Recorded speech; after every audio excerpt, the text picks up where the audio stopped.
시편 135편, 시편 묵상으로는 제일 마지막 시편입니다. 제목은 왜 가짜가 더 좋지? 우리는 의식을 하지 않는데 가짜를 훨씬 더 좋아합니다. 제가 EM 설교 마치고 내려오는데 우리 성도님 한 분이 나비 넥타이가 보기가 좋다고. 그래서 제가 나도 진실보다 아부를 좋아합니다.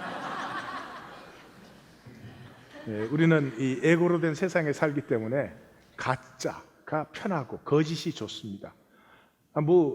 좋고 나쁘고 그런 얘기가 아니에요. 부부 간에 만약에 진실만 얘기한다 그러면 이 세상 부부 중에서는 살아남을 부부가 아마 없을 거예요. 거짓말을 안 하신 유일한 분이 예수님이죠. 3년 만에 죽으셨어요. 빨리 죽고 싶으면 진실을 얘기하시면 됩니다. 오래오래 편하게 살고 싶으면 거짓말을 많이 하면 됩니다. 근데 우리는 거짓말 실력도 형편이 없어. 문제입니다. 그래서 예수님은 그랬죠. 그 선지자가 당연히 핍박을 받는 것이다. 너희를 욕하고 박해하고 거짓으로 너희를 거슬려 모든 악한 말을 할 때 너는 기뻐하고 즐거워하라. 너희가 분명히 복된 사람들이다. 너희는 분명히 하나님의 진실에 있는 사람들이다. 너희 전에 선지자들도 그렇게 박해받지 아니하였느냐, 그렇게 얘기를 했습니다. 자, 시편 135편은 이제 할렐루야 시편인데, 할렐루야 시편이라는 말은 단어 자체가 할렐루야로 시작해서 할렐루야로 끝납니다. 135편은 이제 도입과 마감이 뚜렷하죠. 1, 2, 3절 또 마지막 석절 이렇게 이제 도입, 마감 그렇게 되는데, 1절이 여호와의 이름을 찬양하라 여호와의 종들아, 여호와의 집, 여호와의 성전, 여호와의 뜰에 서 있는 너희여. 왜 서 있을까요? 그때는 의자가 없었습니다. 그렇게 심각한 얘기 아니에요. 그때는 성전에 오면 다 서 있었어요. 얼마 전까지만 해도 그 이스턴 올토닥스, 러시아 정교 이런 데 예배는 전부 서서 봐요. 서서 보는데 그 러시아 정교 같은 것은 예배가 한 3시간 되는데 설교가 3번 있습니다. 우리 다음 주부터. 그런데 또 이 설교 강단이요, 이렇게 강단이 있는 게 아니고 이렇게 2층이나 3층 위에 있어요. 그래서 홀에 서 있는 사람이 설교를 들을 때 이러고 있어요. 그 목에 디스크 안 걸리는 게 신기할 정도입니다. 우리 선교팀은 가서 거기서 예배드리다 죽는 줄 알았죠. 여호와를 찬양하여 그의 이름이 아름다우니, 이름을 찬양하라 여호와의 이름. 그러면 이제 우리는 아시죠? 다윗이 너는 칼과 창과 단창으로 내게 나아오지만은 나는 만군의 여호와의 이름으로 할 때 나는 하나님과 약속 관계에 있는 자로. 사사기에서 이 하나님의 백성이 하나님과의 약속이 다 무너졌죠. 그 회복이 한나가 사무엘이라는 아들을 낳고 그 사무엘을 통해서 다윗이라는 사람이 하나님에 의해서 선택되어집니다. 이 다윗은 이스라엘 백성은 하나님과 약속 관계에 있는 사람들이다 하는 것을 회복하는 사람이 되는 것이죠. 그래서 약속의 관계에 있는, 그러므로 여호와의 종인, 여호와는 주님이시고 그 백성은 종들인 그들의 찬양, 마감은 또 어떻게 됩니까? 이스라엘 족속아 아론 족속아 여호와를 송축하라, 레위 족속아 여호와를 경외하는 너희여 송축하라. 여기 아론과 레위 족속이 이스라엘 족속 중에서 강조되어 나오죠. 그래서 무엇을 얘기하는 것이죠? 지금 시온에서 모인 것이죠. 예루살렘 성전에 모였으니까 이 모임을 섬기고 주도하는 사람들이 아론 제사장들과 레위 지파죠. 예루살렘에 계시는 여호와, 시온에서 찬송을 받으소서. 시온에서 찬송을 받으소서. 그렇게 하니까 지금 시온에서 찬송을 못 받고 있는 거죠. 예루살렘에서 이 백성들이 찬송을 해야 되는데 예루살렘에서 하나님께 찬양을 못 하고 있습니다. 그 예루살렘에서의 백성의 모임과 예배가 회복돼야 되는데 왜 회복이 안 되나? 이것을 적은 것이 135편입니다. 135편이 뭐를 적었다고요? 왜 회복이 안 되나? 우리도 잘 알아야 되겠죠. 135편을 잘 보시려면 구조 자체를 먼저 보셔야 돼요. 여호와의 이름을 찬양하라, 대대로 송축하고 기억하라 그러는데 그게 두 가지 주제가 나오죠. 하나는 하나님이 이스라엘을 자기의 소유로 택하셨다. 그 다음에 두 번째는 이 여호와는 신들 중에 신, 만주의 주인 여호와다. 이 두 가지를 이제 송축하라는 거죠. 그것이 4절과 5절과 13절과 14절의 대칭으로 나오죠. 4절에서 이스라엘 택하셨다. 14절에 하나님이 자기 백성을 심판하셨으나 신실하기 때문에 그 약속을 피하지 않는다. 5절에서는 신들, 주 중에 주이시고 신이신 여호와, 그러므로 여호와의 통치는 영원한 통치, 우상처럼 그 나라 멸망하면 없어지는 그런 신이 아니다.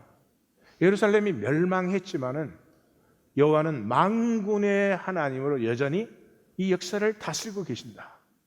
그러면서 하나님을 기억하라. 그가 창조하셨고 애굽에서 불러내셨고 약속의 땅을 위하여 가는 길에 바로와 모든 왕들에게 승리하신 후에 우리를 약속의 땅에 들이지 아니하셨느냐, 이거예요. 그래서 15절에서 18절을 빼고 가나다라 읽기를 하면 아주 자연스럽고 부드럽습니다. 찬송하라. 그 다음에 주제가 쫙 클라이막스에 올랐다 내려가면서 다시 송축하라 이래요. 근데 15절에서 18절이 저기 이상하게 혹이 달린 것처럼 하나가 툭 튀어나와 있어요. 그 15절에 18절은 우상은 사람이 만든 것인데 못한다, 그걸 의지하지 말라, 이런 것이거든요. 그러면 들어가서 보십시다. 찬양의 주제는 이스라엘 택하신 여호와, 신들 중에 신이신 여호와다. 자, 그래서 4절에서 여호와께서 이스라엘을 특별한 소유로 택하셨다. 그 대칭되는 14절에서 여호와께서 자기 백성을 심판하셨지만 돌이켜 자기 백성들을 위로하신다. 우리 번역은 좀 이상하게 해놨어요. 위로하신다. 여기를 읽으면 이사야 40장이 생각나시면 아주 잘 읽은 거예요. 너희는 위로하라, 위로하라, 내 백성을 위로하라. 어디요? 지금 포로로 잡혀가 있으니까. 그 다음에 5절에 모든 신들보다 위대하신 우리 주 여호와와 여호와는 대대로 통치하시는 여호와, 영원히 기억되시는 여호와, 이렇게 또 대칭이 되죠. 그 안에 하나님은 천지 바다를 창조하시고 안개, 비, 번개, 바람을 다스리시고 고대 근동의 신은 땅을 주관할 뿐만 아니라 하늘을 다스리는 거죠. 그것을 안개, 비, 번개, 바람을 다스리신다. 표적과 징조로 우리 백성을 애굽에서 나오게 하셨고 그것을 막는 모든 왕들을 치시고 우리를 인도하사, 12절이 결론이죠, 약속의 땅을 이스라엘의 기업으로 주셨다. 자, 여기 이것뿐이면은 이건 아주 훌륭한, 성경 어디에 끼워 넣어놔도 어색하지 않은 훌륭한 주제죠. 그러나 빤한 주제죠. 이걸 몰라서 얘기하는 게 아니죠. 지금 이 135편의 위치가 어딘데? 시편 5권이거든요. 그러니까 시편 5권에서 이때까지 했던 빤한 얘기를 다시 할 리는 없지요. 그러므로 시인의 속셈이 따로 있는 거죠. 그게 금방 드러나요. 15절에서 18절이 이 시인의 가슴이에요. 이게 속셈이에요. 이거를 백성들에게 말해주고 싶어요. 이것 때문에 우리가 회복되지 않고 있다 이거죠. 그래서 여호와와 우상들을 비교해요. 비교는 간단해요. 못한다는 거죠. 하나님은 창조하시고 인도하시고 승리하시고 약속을 신실하게 지키시고 하지만 우상은 사람의 손으로 만든 것이에요. 그래서 입이 있어도 말 못해, 눈이 있어도 보지 못해, 귀가 있어도 듣지 못해, 입이 있지만 호흡도 못해. 그래서 우상의 삼위일체가 나와요. 그것을 만든 자와 그것을 의지하는 자와 그 우상 자체는 세 가지가 all the same, 똑같은 것이다. 그러므로 가짜를 따르지 말아라. 왜 거짓 가치를 따르니? 그게 우리를 행복하게 못하는 것을 뻔히 알면서도 왜 그것을 따르니? 뭐 이런 얘기죠. 그래서 핵심은 참 생명이신 여호와, 참 인격이신 여호와. 그 참 생명과 인격이라는 건 뭐냐? 약속을 따라 섭리하신다. 인격은 뭘로 만들어져요? 약속으로 만들어져요. 약속에 신실한 만큼 인격이 성숙한 것이죠. 그래서 여호와는 약속을 따라 섭리하신다. 그 약속을 조금도 의심치 말아라 그런 거죠. 근데 거짓 생명, 가짜 인격의 우상들은 사람이 손으로 만든 현상이에요. 아무것도 못해요. 근데 그걸 따라요. 그걸 좋아해요. 우리 온 세상이 다 그렇습니다. 이번에 노틀담 철치가 불에 탔는데 전 세계에서 얼마나 돈을 많이 보내는지 나한테는 한 푼도 안 보내면서 물론 훌륭한 인류의 문화재지요. 그렇지만 뭐 그렇게 또 대단합니까? 그 사실은 그 당시에 없고 가난한 사람들 그 노동력 가지고 그 종교의 위엄을 보이려고 그 다 지은 것 아니에요? 그렇게 수많은 세월을 걸려서 그렇게 장엄한 사원을 지어가지고 그 사원이 정말 그 시대에 아프고 힘들고 가난한 자들에게 복이 되었습니까? 복은 종교의 위상만 세웠죠. 아니 그렇다고 제가 노틀담을 또 함부로 보는 건 아니죠. 우리하고 비길 바가 안 돼. 그래도 노틀담 100개 줘도 나는 우리 교회하고 안 바꿔요. 제 아내가 저하고 이제는 데이트까지 합치면 이제 40년 넘게 저를 만나고 알고 같이 살고 그랬어요. 40년. 그러면 이제 40년 정도 살면은 서로에 대해서 많이 알게 돼요. 근데 우리 와이프가 종종 이렇게 나는 의식 못하는 거를 상대방이 알게 해주는 거죠. 종종 알게 해주는 게 뭐냐 그러면 당신은 자연을 좋아해. 사람이 만든 거는 별로 좋아하지 않아. 맞습니다. 아무리 제가 건축 전공을 했고 아무리 훌륭한 건축물이 있어도 기회가 되면 보지 보러 가지는 않습니다. 뉴저지는 여기서 10분만 나가시면 우리 수원지 레저보우가 있잖아요. 거기 가서 나무 아래 한번 앉아보세요. 그냥 가만 앉아보세요.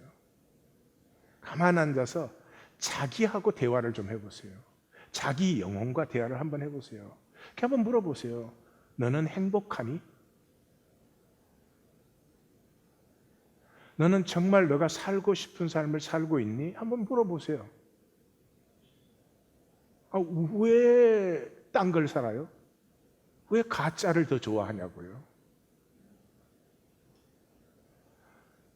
너는 정말 되고 싶은 사람으로 되어가고 있는 거니? 자기에게 한번 물어보세요. 무서워서 우리 못 물어요. 내가 가짜로 살고 있으니까. 노틀담이 그렇게 되니까 난 무슨 이유인지 모르지만 그렇게 많은 돈을 보내는데 세계 멸종 동식물의 상태가 어떤지 아세요? 남한만 18년 전 데이터를 보니까 남한 안에 멸종 동물이 191종이에요. 멸종 위기에 있는 게 여러 개 단계가 있는데 근데 18년 만에 240 몇 개가 됐더라고요. 18년 만에 50종이 늘었어요. 이 종이라는 것은 한번 없어지면 이 지구에 있는 모든 은과 금을 다 모아도 그걸 만들 수 없는 것이에요.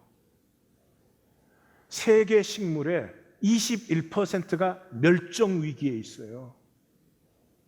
그게 신경도 안 쓰는 사람이 인간이 좀 잠시 만들었다 쓰러졌는데 하나님이 기뻐하셨으면 그렇게 쓰러졌을까?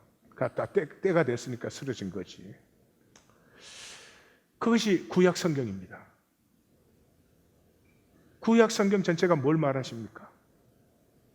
다윗을 바라보고 다윗을 따라야 되는데 솔로몬을 더 좋아한다는 거죠. 솔로몬을 다 따랐다는 거죠. 그게 구약 성경이에요. 왜요? 솔로몬은 손으로 만든 게 장엄했거든요. 다윗은 왕이 되었지만 자기 궁궐도 없었습니다. 성전 지으려고 하는데 못 짓겠어요, 하나님이. 마음의 성전이 없는데 뭐 벽돌로 성전 지어놓으면 무슨 소용이 있는 것입니까? 솔로몬은 국고성, 병고성, 자기 왕궁은 14년 걸려서 지었어요. 그리고 신전, 성전 아니에요.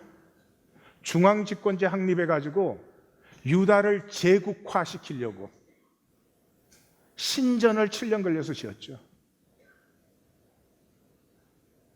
그걸 하기 위해서 뭐 했어요? 자기 아버지와 함께 꿈을 나누었던 사람 다 숙청했잖아요. 아도니아 죽이고 요압 죽이고 시므이 죽이고, 그 다음에 아비아달은, 제사장은 다윗과 광야에서 함께 동고동락을 같이 하며 같은 꿈을 꾸었던 제사장은 차마 죽일 수가 없으니까 뭐라 그랬어요? 추방시켰죠. 제사장 아비아달에게 이르되 내 고향 아나돗으로 가라. 넌 마땅히 죽을 자로되. 자기가 죽을 자인 걸 몰라요. 내가 너는 죽이지 않고 추방한다. 이 아비아달, 다윗 계통의 제사장을 추방시켰어요. 그리고 사독을 제사장으로 세웠어요. 이 궁중 제사장으로. 이 사독이 그때로부터 예수님 때까지, 표현이 죄송합니다마는 해먹었죠. 왕들에게 아부하고, 왕이 전쟁 나가면 이깁니다 해주고, 그렇게 해서 예수님 때 제사장이 누구예요? 사두개, 세득세스, 사독에서 나온 거죠. 아비아달은 쫓겨서 아나돗으로 갔어요. 아나돗이 어디예요? 겟세만에 있는 데입니다. 예루살렘보다 해발이 50m가 더 높습니다. 참 하나님 재밌지 않아요? 마가복음에 보시면 예수님 십자가에 달리시기 전에 그 아나돗, 그 겟세만의 땅에서 앉았는데 이렇게 표현을 합니다. 예수께서 성전을 마주 대하여 앉으사. 예수님이 앉은 자세 가르쳐주고 있는 것입니까? 아닙니다. 솔로몬이 아비아달 제사장 계열을 쫓아낸 후에, 제사장이 성전에서 제사를 섬기는 사람인데 쫓겨나면 뭐 할 일이 없잖아요. 이 사람들이 하나님의 말씀을 선포하는 선지자의 물결이 되죠. 선지자의 물결이 되죠. 그래서 쫓겨난 이 제사장 선지자의 물결이 황금으로 번쩍번쩍거리게 지은 솔로몬의 성전을 340년을 꼬나보고 있는 것입니다. 우리는 340년이 긴 것 같습니까? 눈 깜짝할 시간입니다. 솔로몬이 뭘 번쩍거리게 하더니 조금만 패스트포워드 시켜보면 그냥 망해서 내려가는 것입니다. 그 330년, 40년 후에 이렇게 나옵니다. 예레미야 선지자. 예레미야 선지자가 무슨 선지자예요? 예루살렘이 멸망한다는 걸 선언한 선지자죠. 베냐민 땅 아나돗의 제사장들 중 hil기야의 아들 예레미야의 말이라. 솔로몬이 쫓아낸 그 줄기에서 말씀 운동이 피어나 선지자 물결이 되어서, 그 선지자 물결이 이제 너 우상, 그 손으로 지은 번쩍거리는 거 그 바라보느라고 멸망하는 이 안타까운 이스라엘, 내 멸망을 선포하노라. 엄중합니다. 자, 오늘은 이것을 가지고 우리 좀 근본적인 문제를 조금 같이 생각해 보십시다. 창조와 존재의 비밀이에요. 태초에는 하나님뿐이었죠. 하나님뿐. 하나님뿐이시면 사실 하나님이 안 계시는 거죠. 하나님만 계셨다는 것은 타자가 없었죠. 하나님 외에는. 타자가 없으면 경험이 없죠. 네. 내가 나하고 관계하는 것도 타자가 있을 때 관계가 되는 것입니다. 타자가 없으면 내가 나를 타자화시킬 수도 없죠. 그러므로 내 자신도 없는 거예요. 그렇기 때문에 창조는 불가분한 것입니다. 모든 것이 내 안에 있고 나와 하나인데 그 나인 것을 타자화 시켜줘야 됩니다. 이것들이 타자화 될 때에 경험이 일어나게 됩니다. 어떤 경험이 일어나느냐? 타자는 불갑은 타락하게 됩니다.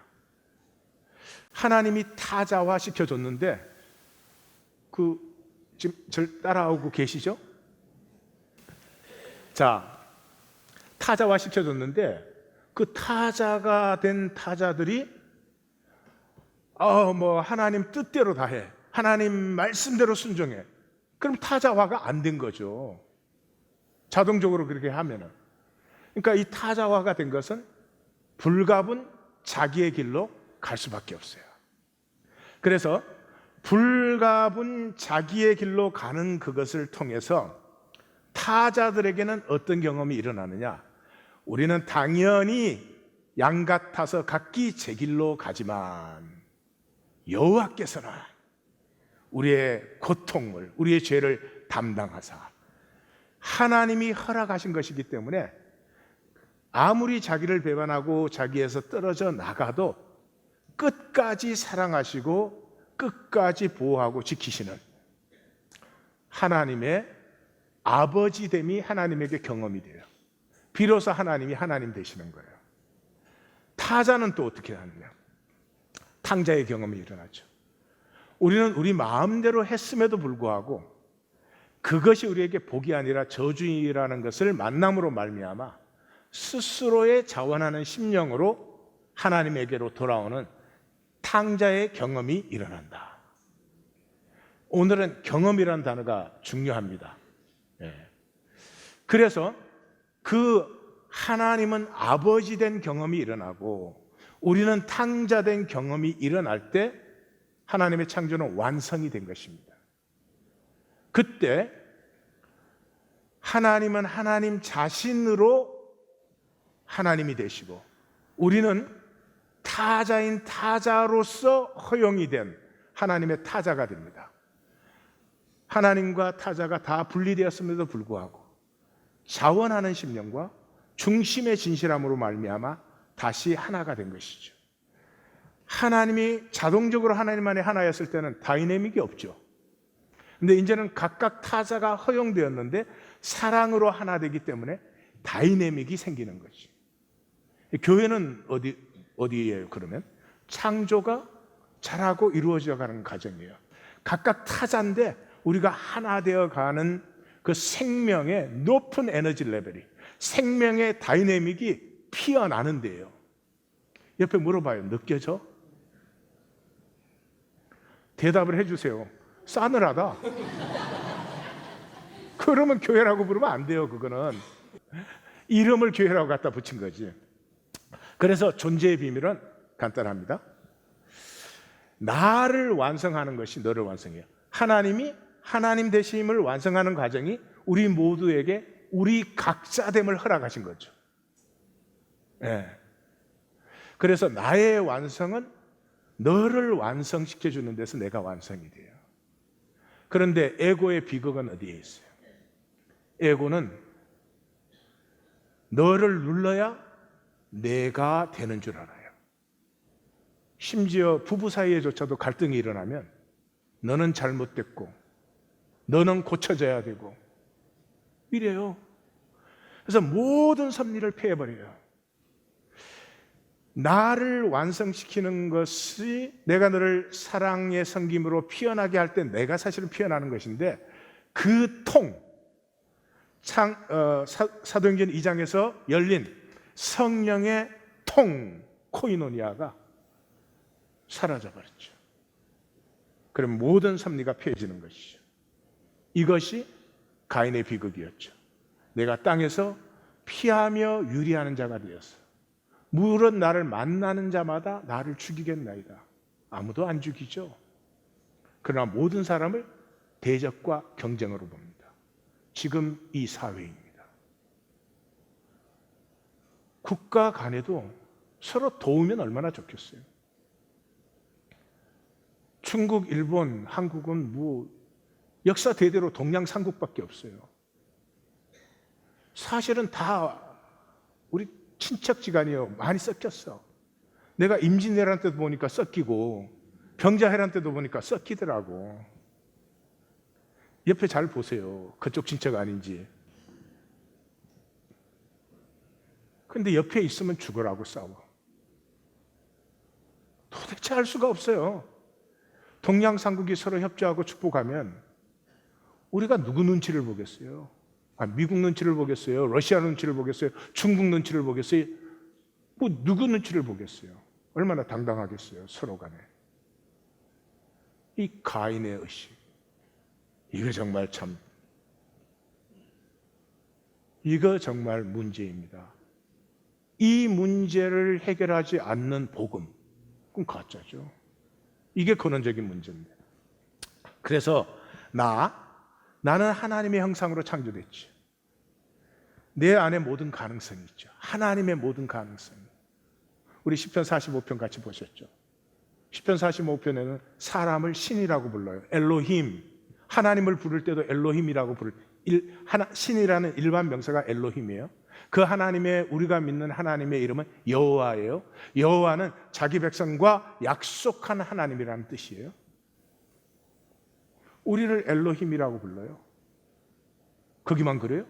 예수님이 그렇게 부르셨잖아요. 예수님이 사람을 보고 신이라고 엘로힘이라고 하였거늘 거기만 그래요? 선지서에도 마찬가지죠. 한 아들이 우리에게 낳고, 근데 그 아들이 누구예요? 전지하시고 기묘하시고 그 아들이 엘로힘 신이에요. 저에게 모든 정사와 권세가 그 어깨에 있어요. 이런 하나님이 자기의 모든 사람과 자기의 모든 형상으로 창조해서 하나님 대신에 이 모든 세계를 하나님의 사랑으로 회복하기 위해서 우리를 보내신 거죠. 이 성경을 보면 어마어마합니다. 예수님 그러잖아요.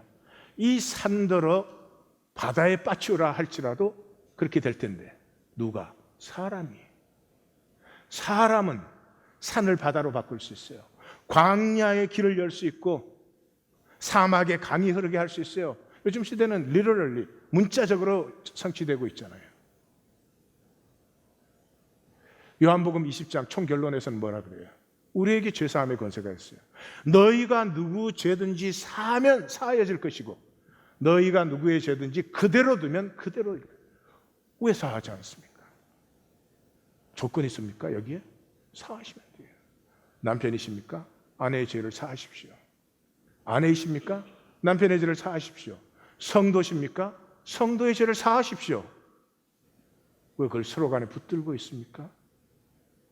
그 정도가 아닙니다. 요한계시록의 결론에 가면 우리가 주님과 함께 보좌에 앉아 온 세상과 역사를 심판한다고 되어 있습니다. 우리 세상에서 어떻게 하면 좀 잘 먹고 사나? 어떻게 하면 좀 편안하게 사나? 그런 존재 아닙니다. 절대로 행복하지 않습니다. 아무리 잘 먹고 살아도 행복하지 않습니다. 왜냐 그러면 우리의 가능성이 그보다 훨씬 더 크기 때문에. 아무리 잘나고 출세하고 성공을 해도 행복하지 않습니다. 아니, 그 사람들이 더 위험합니다.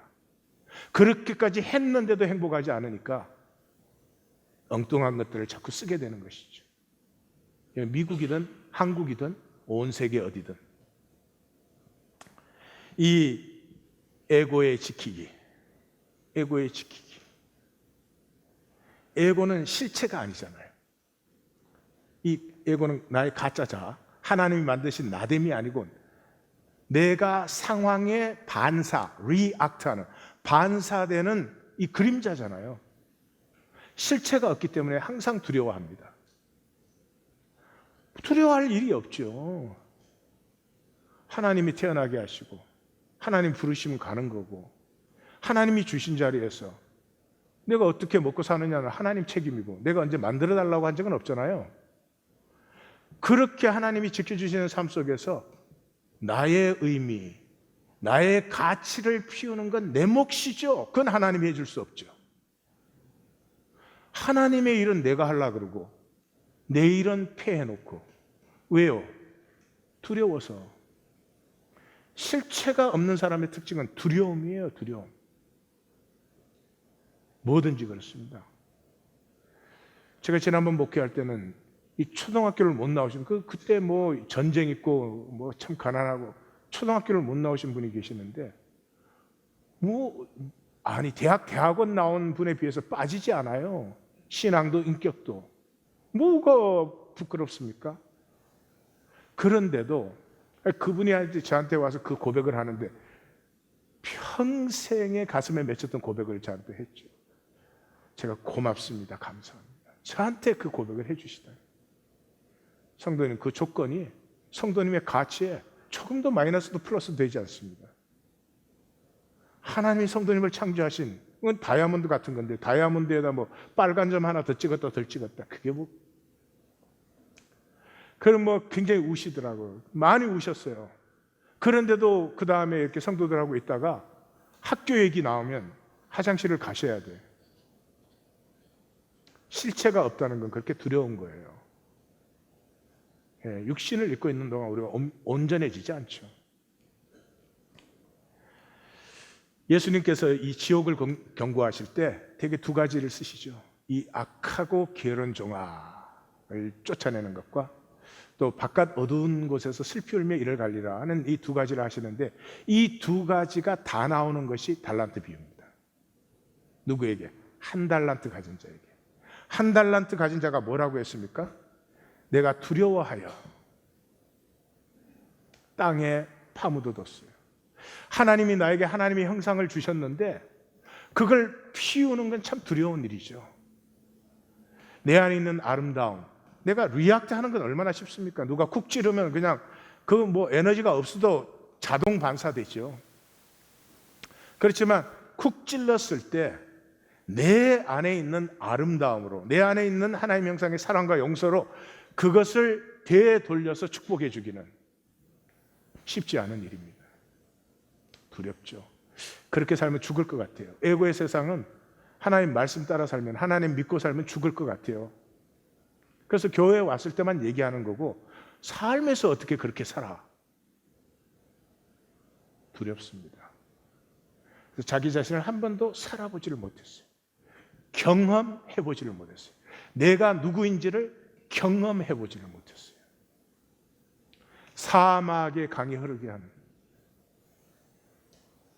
산들어 바다에 빠치우라 할지라도 그대로 될 텐데, 그것이 인간이 가진 것이에요. 인간에게 허락된 것이에요. 죄 지으려고 그렇게 하면 될까요?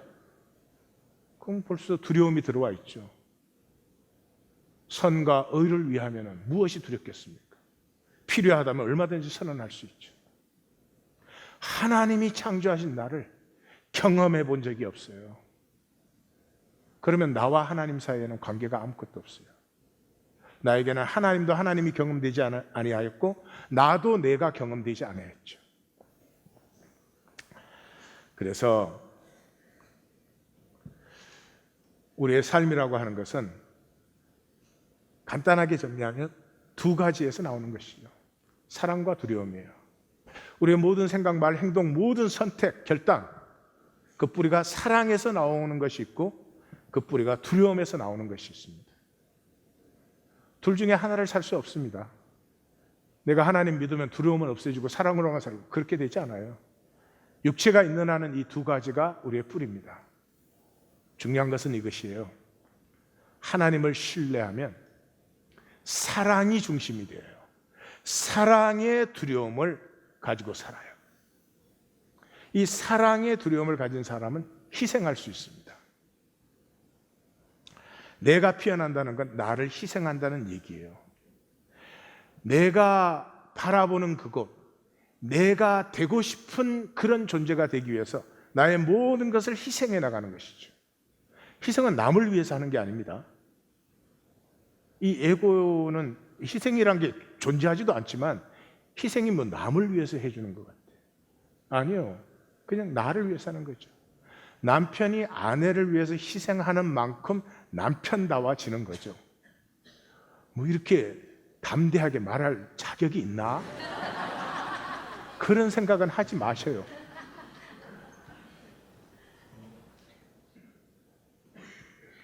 우리의 이웃들 우리가 희생해 줍니까? 아닙니다. 우리 이웃 중에 아프고 힘든 자들이 있을 때 제일 먼저 하나님의 가슴이 그리로 흐르고 있습니다. 하나님의 가슴은 아픈 자리로 흘러요. 종교행위 잘하는 자가 아니고요. 부모는 아픈 자식에게로 기도가 제일 먼저 흐르죠. 그 하나님의 흐르는 생명 줄기에 나의 흐름이 같이 하나가 될 때 내 생명이 피어나는 거죠. 근데 중심이 두려움이 되면, 두려움의 사랑이 되면 이게 모든 걸 망쳐요. 종종 우리의 자녀 교육이 우리 자녀를 더 망치는 이유가 여기에 있어요. 분명히 사랑하는데 두려움의 사랑이에요. 그래서 자식이 안 될까 봐 걱정을 더 하는 거지. 그럼 대극의 법칙에 의해서 안 될까 봐가 이루어지지. 안 될까 봐 뭐 걱정하고 어찌고 한 거 그게 이루어지는 게 아니죠.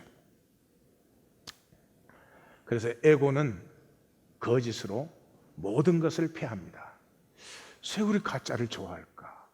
왜 우리는 우리 자신을 살지 못하고 우리 스스로 패할까? 심지어 그렇게 살아가는 우리의 자녀까지도. 그게 세 가지의 보니까 이유가 있어요. 많이 있겠지만 정리를 해보면 첫째는 이거예요. 우리에게 이 세계는 물질적 세계예요. 뭐 하나님 주여 난리를 쳐도 물질적 세계예요. 내가 누구냐 그러면 내가 하나님 안에서 얼마나 성숙하고 하나님의 뜻에 내가 참 합하고 이런 거 생각나십니까? 아니요.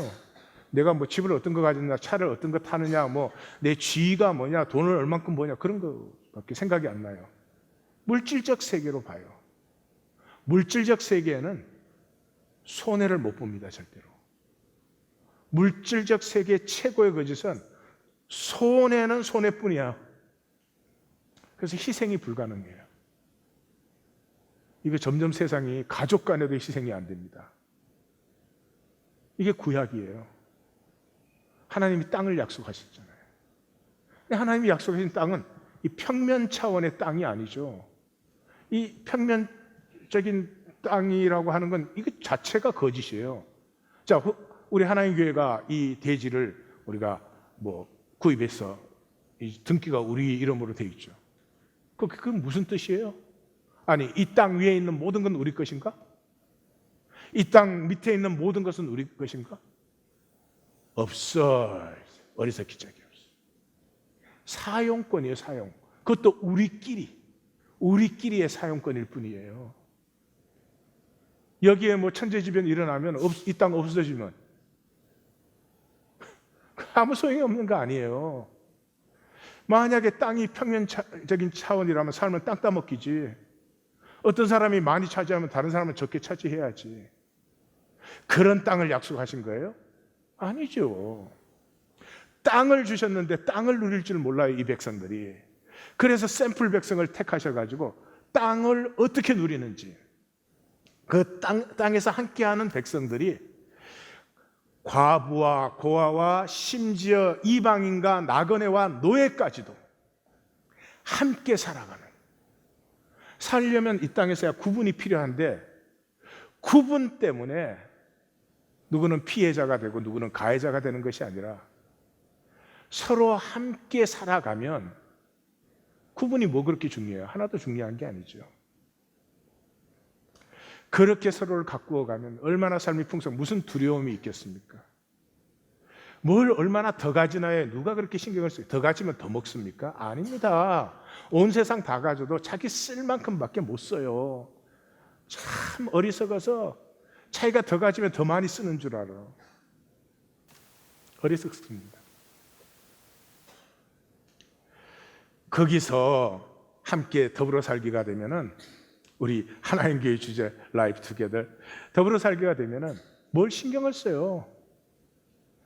내가 얼마나 내 안에 있는 내가 진정으로 원하는 삶, 그것을 얼마나 피우고 얼마나 사는가, 그게 관심이 되지 사람에게 보이려고.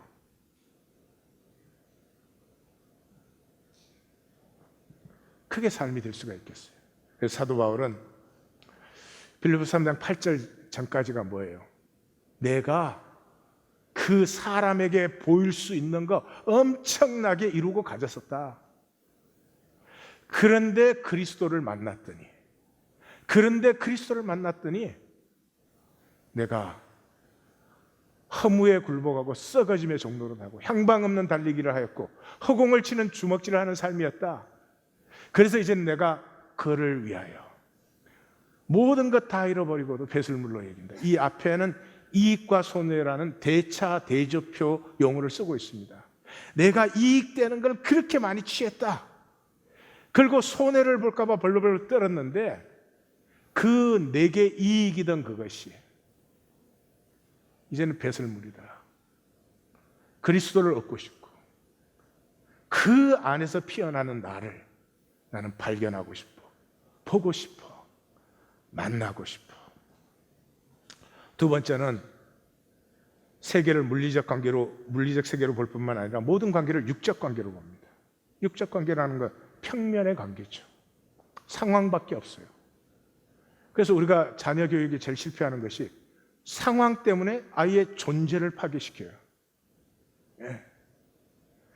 아이가 점수를 얼마나 받았느냐, 어떤 학교를 갔느냐, 얼마나 성공하느냐, 그 상황 때문에, 그 상황이 잘못될까봐 두려움의 사랑으로 양육을 하기 때문에 그 아이도 중심이 두려움이 되고 말아요. 중심이 두려움이 되면 우주를 다 가져도 두려워해요. 중심이 사랑이 되면 십자가 위에 있어도 사랑을 해요. 그래서 이 관계가 육적 관계가 되면, 에고 중심의 관계가 되면 너와 나를 대립관계로 보고 가능하면 진실은 피하고 싶고 편하게 거짓으로 관계하고 싶은, 거기에는 두 가지 없어요. 행복할 수 없고 실제를 만날 수가 없어요. 실제가 뭐예요? 하나님이 실제세요.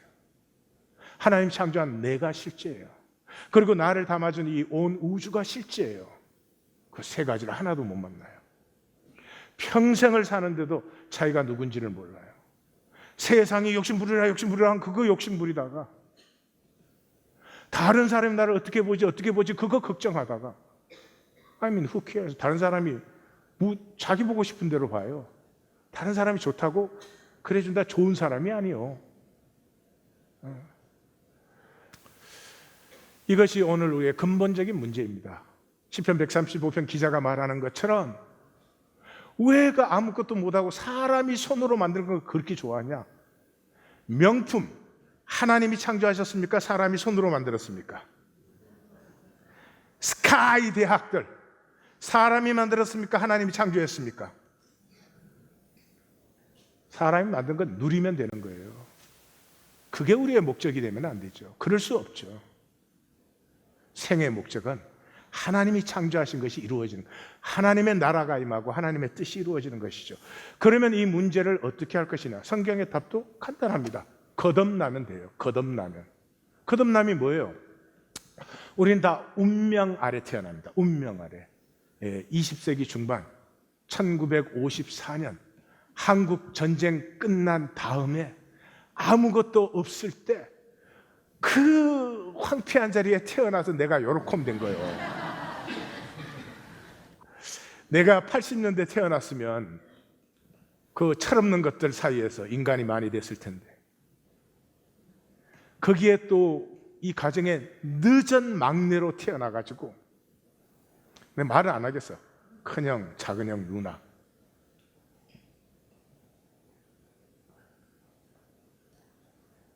모든 것은 운명 아래 태어나요. 태어나는 이 시간과 공간의 세계 속에서는 어떤 조건으로 태어나죠. 인간 이하의 세계는 운명이 끝이요. 사자가 아프리카 사파리 파크에서 태어난 사자냐, 아니면 창경원 동물원에 태어난 사자냐? 요즘도 동물원 창경원에 있어요? 아니요? 어디에 있어요? 덕수궁에 있나? 여러분 좀 다음에는 담임 목회자를 꼭 유식한 분으로 좀 꼭 고르시기 바라요. 그거에 의해서 그 사자의 일생은 다 결정 나버리는 거예요. 그것이 이 세계의 본질인데, 그 운명의 한계를 넘어서 운명의 종으로 사는 게 아니라 주어진 운명 속에서 나를 피워내는, 주어진 운명 속에서 나라고 하는 하나님의 형상의 초월적인 이 하나님의 형상을 피워내는 것은 인간만이 할 수 있는 거예요. 그게 거듭남이에요. 육으로 살던 우리가 영, 이 생명의 본질로 다시 피어나는. 그래서 이 운명에 사로잡혀 있던 우리가, 운명에 사로잡혀 있는 무의식적으로 살죠. 의식을 안 해요. 세상이 저거 욕심내야 된다 그러면 그거 욕심내고, 세상이 이게 잘생긴 거다 이렇게 만들어라 그러면 가서 또 수술 받고. 근데 우리는 3번씩은 했는데 더 이상 안 되잖아요. 그걸 인생이라고 삽니다. 무의식, 의식이 전혀 없어요. 그런데 내가 나를 만나서 좀 대화해 보시라고요. 너는 정말 행복하니? 너 모습이 좋으니? 그렇게 살고 싶은 거니? 스스로 만날 때까지는 아무 소용이 없어요. 그 각성이 열릴 때 하나님의 말씀은 성경 지식이 아니고 말씀으로 임해요. 혼돈과 공허와 흑암 속에서 좋았더라를 피워내는, 운행 역사하기 시작하시는,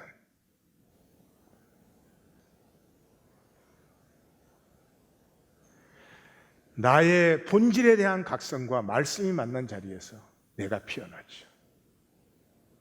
내가 피어나기 시작한 사람은 반드시 그 삶을 광야로 삽니다. 그냥 광야가 아니라 불기둥과 구름기둥으로 함께 하시며 지키시고 보호하시고 인도하시는 사랑의 광야로 경험합니다. 에고는 궁궐에 살고 싶어 합니다. 세례 요한이 그랬죠. 광야에 왜 나갔니? 부드러운 옷을 입은 사람 보러 나갔니? 부드러운 옷을 입은 사람은 왕궁에 있지. 왜요? 내가 피어나기 시작하면 삶의 모든 것이 나에게 도전입니다. 도전. 모든 부딪혀 오는 게 이게 좋으냐 싫으냐의 문제가 아니고요. 에고는 그냥 좋으냐 싫으냐, 평생이에요. 이게 좋으냐 싫으냐. 나됨을 피워내는 하나님의 섭리로 내게 부딪혀 옵니다. 그러므로 고난을 택하는 것입니다. 그래서 광야예요. 고난을 택한다고 그러니까 그러면 이 생명이 피어난 사람만 고난을 받나? 천만에요. 이 세상에 육체로 태어난 사람 전부 다 고난을 받아요. 근데 고난을 고난으로 받는 사람이 있고 고난을 고생으로 받는 사람이 있어요. 애굽에서 한 건 고생이요. 광야에서는 고난을 받는 거예요. 사울 왕이 한 것은 고생이에요. 다윗이 한 것은 고난이에요. 뭐가 중심이에요? 생명이 피어나느냐 안 피어나느냐, 그것이에요. 그래서 호세아 선지자는 이렇게 말해요. 이스라엘을 회복시킬 때 보라, 내가 그를 거친 들로 데리고 가서 거기에서 말씀으로 위로하여. 에고는 뭐밖에 몰라요? 그저 편한 것밖에 몰라요. 이 세상이 감옥이거든. 이 세상이 한계예요. 이 세상을 초월할 생각을 못 해봐요. 주어진 것 이상을, 그저 주어진 것이 전부예요. 차가 10만 불짜리, 5만 불짜리, 3만 불짜리, 1만 불짜리가 있는데 어느 차를 내가 살 수 있느냐? 이게 자기인 줄 알아요. 그러니 closed system, 초월이 없는 시스템이에요. 그러면 뭐 목적은 뻔하지. 어떻게 하든지 편해야 되지. 어떻게 하든지 마음대로 먹고 마음대로 쓰고 그거밖에 없어요. 에너지 레벨이 엄청 낮은 것입니다. 그 상황 속에서 하나님의 나라라는 건 나를 피우는 거죠. 나를 경험해 가는 것입니다. 나날이 깜짝깜짝 놀라야 돼요. 내 안에 이런 것이 있다니. 그래서 예수님은 간단하잖아요. 거듭남이 뭐예요? 육으로 난 것은 육이고 영으로 난 것은 영이고. 육이 뭐예요? 물질. 물질은 에너지 레벨이 굉장히 낮은 거예요. 이거 불만 태워도 에너지 활동이 확 활발해집니다. 그러면서 뭐가 돼요? 빛이 되죠. 완전히 소멸되면. 육으로 난 건 육이요. 에너지 레벨이 낮으면 뭐 낮은 거죠. 사랑하고 싶지 않은 사람이 누가 있어요? 아니, 더 아름다워지고 싶지 않은 사람이 누가 있어요? 용서하고 싶지 않은 사람이 누가 있어요? 40일 금식을 10번을 해도 안 돼요. 에너지 레벨이 낮으면. 에너지 레벨이 높으면, 영으로 난 것은 영이니, 물질은 에너지 레벨이 낮은 것이고 비물질은 에너지 레벨이 높은 상태예요. 내 에너지 레벨이 높은 상태에 있으면 미워하려고 해도 사랑이 되죠. 그게 더 자연스러우니까요. 생수의 강이 속에서 솟아나는 것이니까요. 사랑하는 성도님들, 종교 생활에서 이제 생명을 피우는 시간이 열렸습니다. 이번 그 새벽 성회를 하면서 그런 느낌을 받았어요. 하나님이 우리 에고에 강력하게 도전을 하셨잖아요. 그래서 마치 충격요법을 하시는 것 같아. 이 충격요법이 최근에 여러 분야에서 쓰이는데, 예를 들면 비만 환자 중에서 극심한 환자들, 원리적으로 모든 것이 동일한 것 같아요. 이유는 뭐냐면 자기 자신을 보지 않아요. 얼굴만 봐요. 얼굴은 비반해봐야 별 차이가 없으니까. 그래서 치료하기 위해서 자기 몸을 보게 해요. 샤워를 하면서도 그분들은 몸을 안 본대요. 이게 막 몇백 파운드씩 돼버리면. 근데 이분들이 그걸 몰랐던 게 아니잖아요. 근데 처음으로 직접 보면서 충격을 받는데요. 그러면 치료가 시작이 된대요. 살이 좀 찌고 안 찌고 그런 얘기 아니에요. 환자를 얘기하는 거예요. 이번 새벽 성회는 하나님이 우리 에고를 만나게 했잖아요.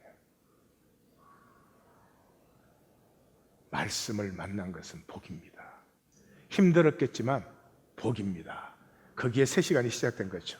자, 그러면 이제부터는 하나님의 회복하신 것을 받으라. 경험하라. 하나님의 구원을 가장 잘 설명한 것이 에베소서 2장과 로마서 6장이에요. 뭐라고 해요? 긍휼에 풍성하신 하나님이 우리를 사랑하신 그 큰 사랑을 인하여 허물로 죽은 우리를 그리스도와 함께 살리시고 함께 일으키시고 함께 하늘에 앉히셨다. 제가 이게 너무 길어서 로마서 6장은 여기 올리지 않았지만, 로마서 6장은 1절에서 10절까지 이제 에고로 살지 않는, 어떻게 하면 죄로 살지 않는, 죄는 단절이고 에고는 단절이 똑같은, 에고, 죄, 단절은 똑같은 말이에요. 그 단절, 죄를 더 이상 살지 않느냐 하는 걸 설명해 주는 거예요. 거기에 우리가 그리스도와 함께 십자가에서 죽었고 함께 장사되었고 함께 하나님께서 일으키시고 살리시고 함께 부활시키시고 승천하시고 하나님 보좌 우편에 앉게 하셨다. 이게 10번 나와요. 하나됨, 함께, 이게 10번 나와요. 그 다음에 최종 결론이 11절이에요. 잘 보십시오.